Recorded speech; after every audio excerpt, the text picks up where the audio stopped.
ሄርሜላ አብርሽን ከህይወቴ ውጣልኝ አጅብ። ሩታ በመሀል በጣም ተጨነቀች። ምክንያቱም የእሷን ለቅሶ የእሱን መጨናነቅ ማየት አልቻለችም። ከማንጋትውን ግራ ገብቷት በጣም ከራሷ ጋር እየተታገለች ነበረ ማለት ነው።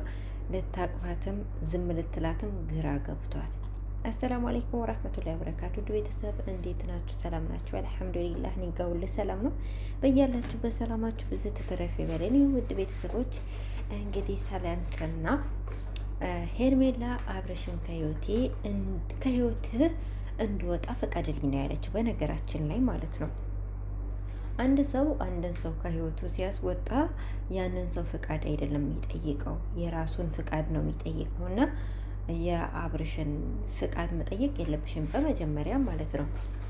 የአብርሽን ፍቃድ ከጠየቅሽማ አንቺ ያልወሰንሽም ማለት ነው። ይሄ እሱ ወሰነልሽ ማለት እኮ እና አንቺ ወስነሽ አስበሽ ብዙ ርቀት ሄደሽ ሩታ ከልጇና ከትዳሯ እነሷን አልበትንም ብለሽ ካሰብሽ ካመንሽበት እየወደሽውም ቢሆን ራስሽን ለማራቅ ከፈለግሽ ራስሽ ወስነሽ እሱን ሙሉ በሙሉ ከህይወቴ ውጣ ነው እንጂ ማለት ያለብሽ ከህይወት እንድወጣ ፈቀድልኝ አይደለም የሚባለው ማለት ነው።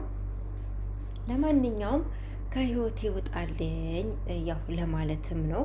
በመጨረሻ ብላለች። ብዙ ዙራ ተዛዙራ እኔ አንተን በጣም እወድሃለሁ፣ ያንተን ችግር ክፉ ማየት አልፈልግም።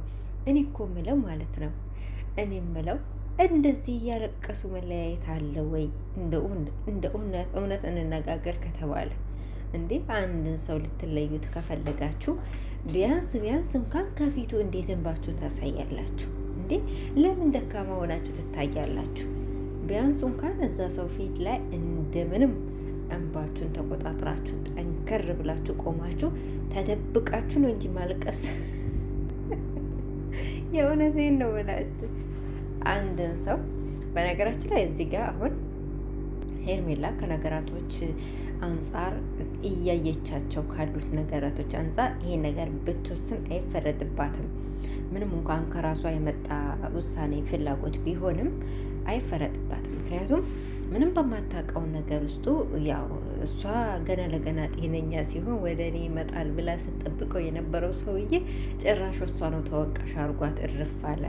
እንደገና ያኔ እሱ እንዲሻለው እውነት ለማውጣት ስትታገል የነበረች ሴትዮ እንደገና እሱን ልታሳምን መታገል ጀመረች እና ይሄ ከባድ ነገር ነው። የእውነት ነው የምላችሁ እና በሷ ቦታ ሆነን ብናስበው በጣም ከባድ ነገር ነው እና ይሄን ውሳኔ መወሰኗ ለእሷም ጥሩ ነው ብዬ አስባለሁ። ምክንያቱም በቃ ራሷ ነጻ ትሆናለች። ያው የምንድን ነው በቃ እሱን ያለች በሄደበት በቃ ራሳችሁን መጠበቅ ነው። እውነቴን ነው የምላችሁ እና ይሄ ነገር ለእሷ ጥሩ ነው ብዬ አስባለሁ። ግን አብርሽ ደግሞ ማለት ነው እኔ በቃ በግል አውሪኛል እኮ ለብቻችን እናወራለን። ለብቻው ምን ሊላት ነው? አይ እኔ ነገራቶች እንዳስብባቸው እንዳጣራ ፈልጋለሁ፣ እንዳውቅ ፈልጋለሁ፣ እውነት እንዲወጣልኝ ፈልጋለሁ ነው በቃ። ይሄ ሌላ ምንም እንትን የለውም።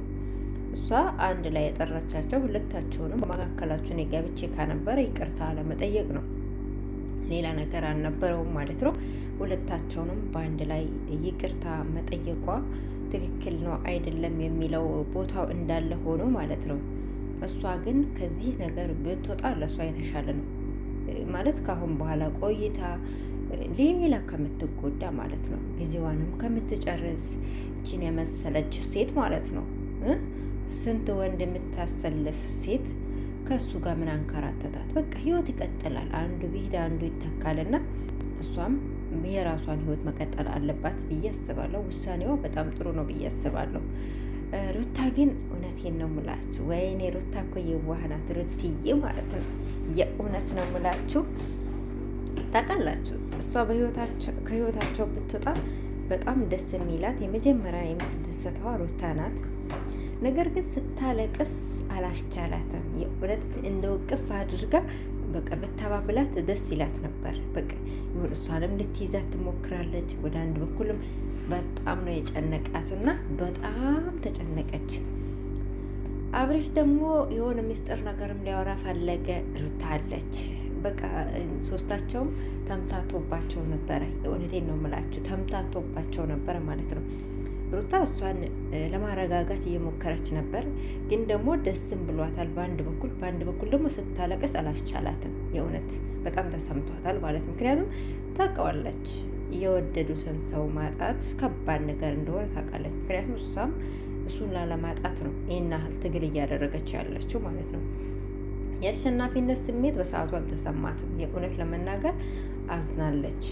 እኔ እንዳየኋት ከሆነ በጣም አዝና በቃ እሷን ለማረጋጋት እንትን እያለች ነበር። ተረጋጊ እያለቻት ብቻ የሆነ በቃ አቅፋ ብታባብላ ደስ ይላት ነበር በሰዓቱ ማለት ነው። ግን ያው ያላደረገችውም ያው ስለምትፈራ ነው ማለት ነው። ማለት ያው የነበረውን ሁኔታ ታውቃላችሁ። ደህናም አልነበሩም፣ ጥሩ ላይ አልነበሩም ምናምን ነገር ማለት ነው።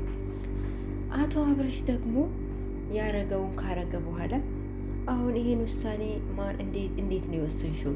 እኔ እንድትወስኝ አድርጌሽ ከነበር ይቅርታ ተው እንጂ ያንተን ይቅርታ ቀቅለ ብለው ያንተ ይቅርታ ለሷ ምን ያደርግላታል እንዴ?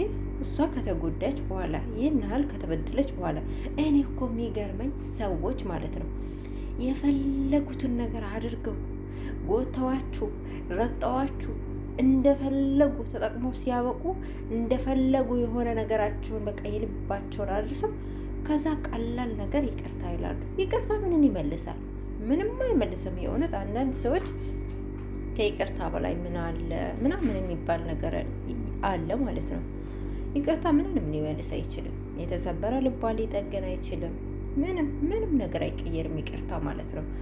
እና መጀመሪያውን ነው ሰው መጠንቀቅ እና ያን ሁሉ ልፋቷን ከንቱ ከከተተው በኋላ ማለት ነው ይቅርታ እኔ ከሆነ ተው እንጂ ይቅርታህን አንተ ለራስህ ይዘኸው ዙር ማለት ነው።